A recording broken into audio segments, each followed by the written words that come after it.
এই নাস্তাগুলো দেখতে যেমন সুন্দর হয়েছে, খেতে কিন্তু মাশাআল্লাহ অনেক মজাদার হয়েছে।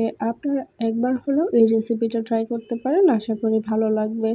চলুন মূল রেসিপি শুরু করা যাক। আমি একটি বাটিতে নিয়ে নেব 1.5 কাপ পরিমাণ আটা, আপনারা চাইলে ময়দাও নিতে পারেন।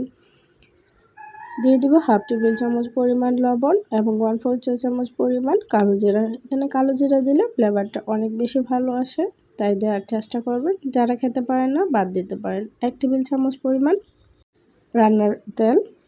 এখন সবগুলো উপকরণ ভালো করে মিশিয়ে নিতে হবে, যতক্ষণ পর্যন্ত হাতে মুঠি দিলে মুঠি না হয়ে যায় ততক্ষণ মাখিয়ে নিতে হবে। এখন দিয়ে দিচ্ছি নর্মাল টেম্পারেচারে থাকা পানি দিয়ে একটি সফট ডো তৈরি করে নিচ্ছি। তো ডোটা হয়ে গিয়েছে, এখন ভালো করে মাখিয়ে 15 মিনিটের জন্য একটি সাইডে রেখে দেব। এখন ভিতরের জন্য একটি পুর তৈরি করে নিচ্ছি। তার জন্য একটি বাটিতে নিয়ে নেব। আমি একটি বড় সাইজের আলু সেদ্ধ করে নিয়েছি। এখন একটি গ্রেটার মেশিনের সাহায্যে ভালো করে গ্রেট করে নেব। আপনারা চাইলে হাতেও ম্যাশ করে নিতে পারেন, কিন্তু গ্রেটারে করলে এটা অনেক বেশি মিহি হয়ে যায়। এখন দিয়ে দিচ্ছি একটি বড় সাইজের পেঁয়াজ কুচি, কিছু ধনিয়া পাতা কুচি এবং কিছু কাঁচামরিচ কুচি, ঝালটা আপনাদের পছন্দ অনুযায়ী। দিয়ে দেব স্বাদ মতো লবণ এবং হাফ টিস্পুন পরিমাণ চটপটি মশলা দেওয়ার কারণে এই নাস্তাটি খেতে অনেক বেশি সুস্বাদু হয়। দিয়ে দিচ্ছি 2 টেবিল চামচ পরিমাণ কর্নফ্লাওয়ার। আপনারা কর্নফ্লাওয়ারের পরিবর্তে এখানে চালের গুঁড়ো কিংবা আটাও দিতে পারেন। ভিতরের পুরটা ভালো করে মাখিয়ে নিচ্ছি। মাখানো হয়ে গেলে ওইদিকে ডোটাও একদম পারফেক্টলি হয়ে গিয়েছে। এখন 2টা লেচি কেটে নিচ্ছি, একটা দিয়ে বড় সাইজের একটি রুটি বানিয়ে নিব। রুটিটা খুব বেশি পাতলা বা মোটা হবে না, আমি দেখিয়ে দিচ্ছি কতটুকু পাতলা করে নেবেন।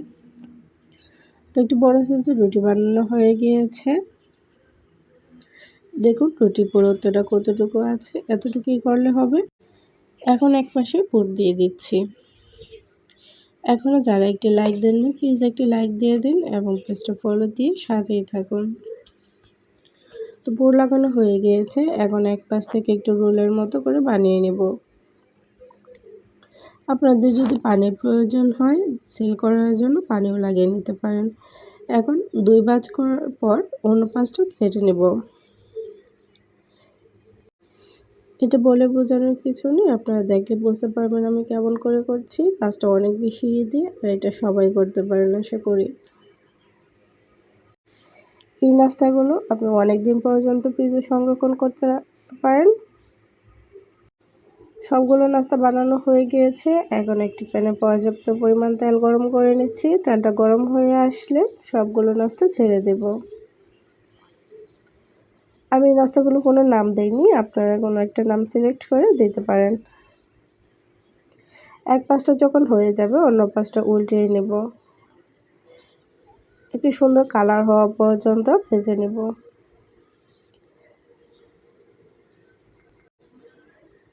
যদি নাস্তাটি সামান্য পরিমাণও ভালো লেগে থাকে পেজটা ফলো দিয়ে সাথেই থাকুন। একটু সুন্দর কালার চলে আসছে, এখন চুলা থেকে নামিয়ে নিচ্ছি। সবগুলো পিঠে করে ভেজে নেব।